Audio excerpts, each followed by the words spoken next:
Hi friends, welcome back. Our today's topic of discussion is again going to be related to female health and hormonal issues. So, hope you've got the opportunity to watch my previous video on getting pregnant in the 30s. As they say, is a little complicated after 30s. And today I'm going to talk about the issues related to the female hormonal health, one of it being PCOS or PCOD. That's the abbreviation for polycystic ovarian syndrome or polycystic ovarian disease, as they call it in the medical terms. So, here's my experience of PCOS as such. Well, I was quite young, as in I was 25, I guess, when it got diagnosed in me.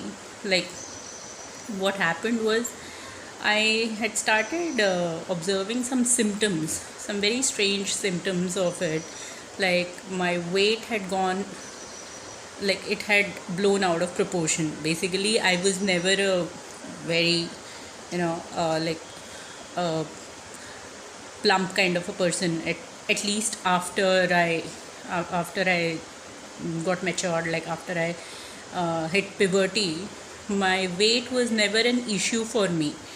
But suddenly I started seeing some changes in that pattern too, because initially, like for at least a decade, maybe you can say, my weight never went beyond 55, like till the age of 25. As far as I remember, my weight never went beyond 55 kgs. But suddenly, when I observed, I saw that my weight had hit around 63, 64 kgs, which was quite alarming for me, at least. As in, even though that's again considered as fairly okay for a 5'3" height, for a person of the height 5'3", 5 feet 3 inches. But that was quite alarming for me, at least, because I had never seen myself like that. Okay, so I had bloated basically, and I realized that now it's the time to hit the gym or do something about it. So when I hit the gym also, I again observed that I wasn't really losing weight faster, as in it was taking a long time for me, months over months. Maybe like I might have worked out for 3 months at a stretch, but still my weight didn't come down beyond 61 or 62 something. So I just saw that it's quite a slow process as far as my body is concerned.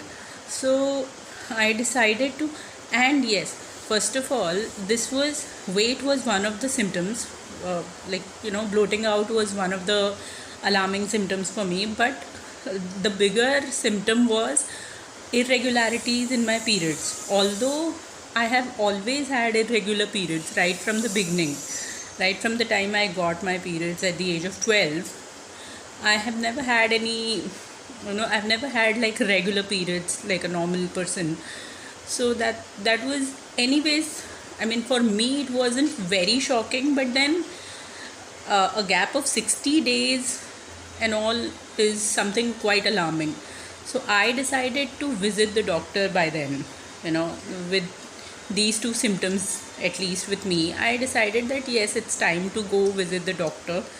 It's time to address this issue now.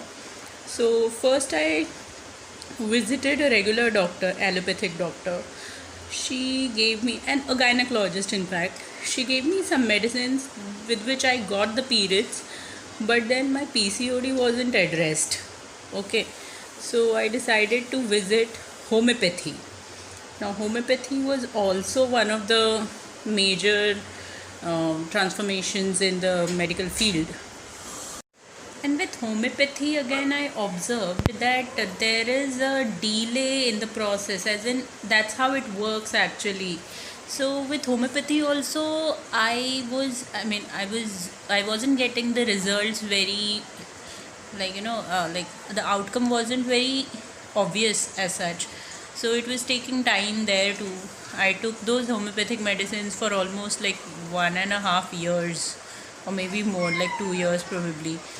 uh, and then yes, there were changes, although I I wasn't back to the same shape or same weight what I used to be previously. It ranged between 57 to 60 kgs, which was okay to go with. But again, my PCOS, trust me, wasn't fully cured. Okay, although most doctors, when they start treating us, they kind of give us an assurance that yes, we will be treated completely and all that. But I observed this over the time, like, because it wasn't cured. I could see the results, I could see the symptoms later too, right?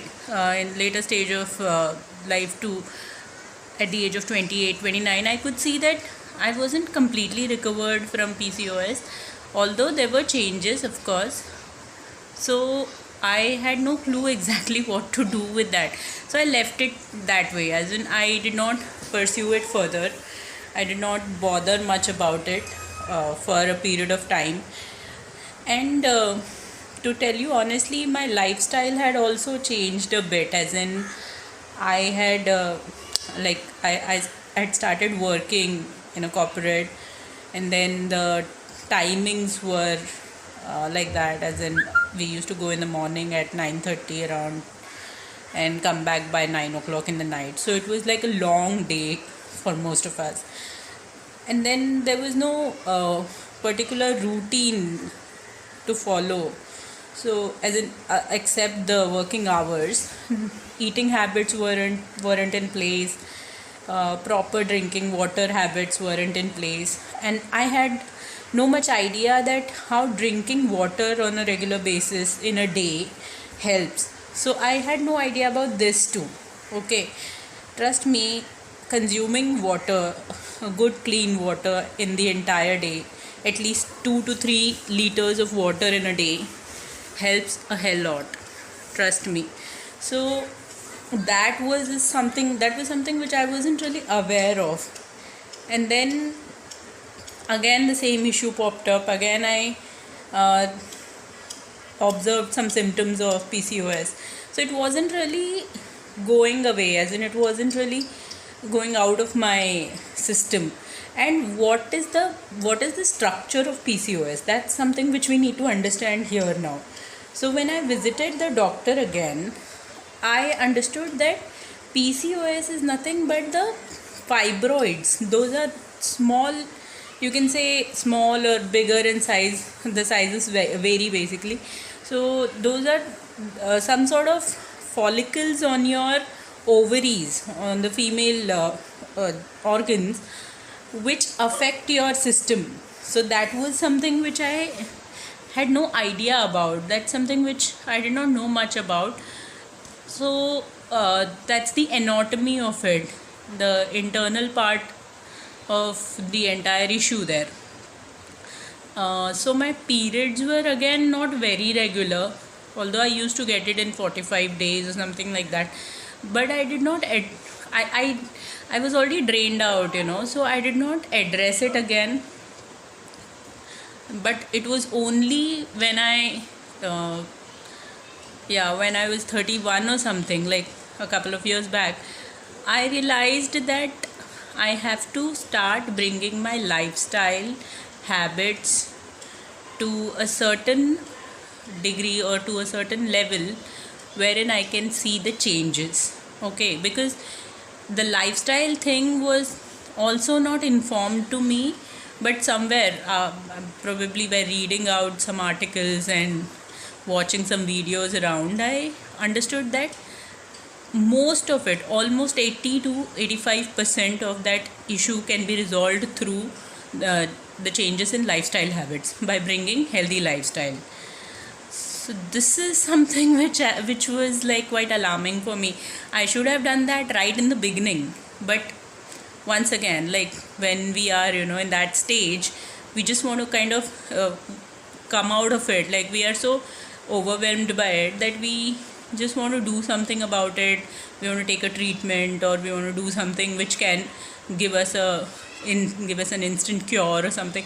So this was the issue with me at least, and I feel that this should not happen with other girls, and the early the better. If it is diagnosed earlier, nowadays I've heard even the teenager girls are being diagnosed with PCOS. So the matter can be resolved very well right in time. What can be done about it is again the lifestyle habits. We have to bring those changes to our lifestyle. We have to start consuming the right amount of items, right amount of water consumption should be there in our daily habits. So all these things matter a lot. Fruits we need to eat. We need to eat something very healthy on a daily basis. Of course, we are attracted to junk food at times. Again, I won't say to avoid it completely, like just completely cut off from it.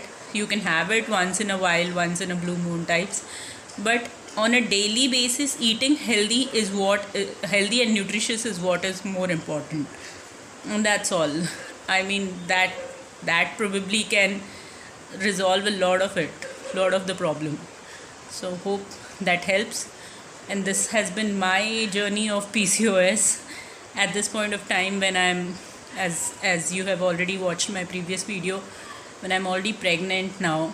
I believe after my delivery also I should be able to keep up with healthy eating habits, healthy lifestyle basically, and should be able to lead a PCOS free life. All right, friends, bye bye. Take care, stay healthy, eat healthy, lead a healthy lifestyle.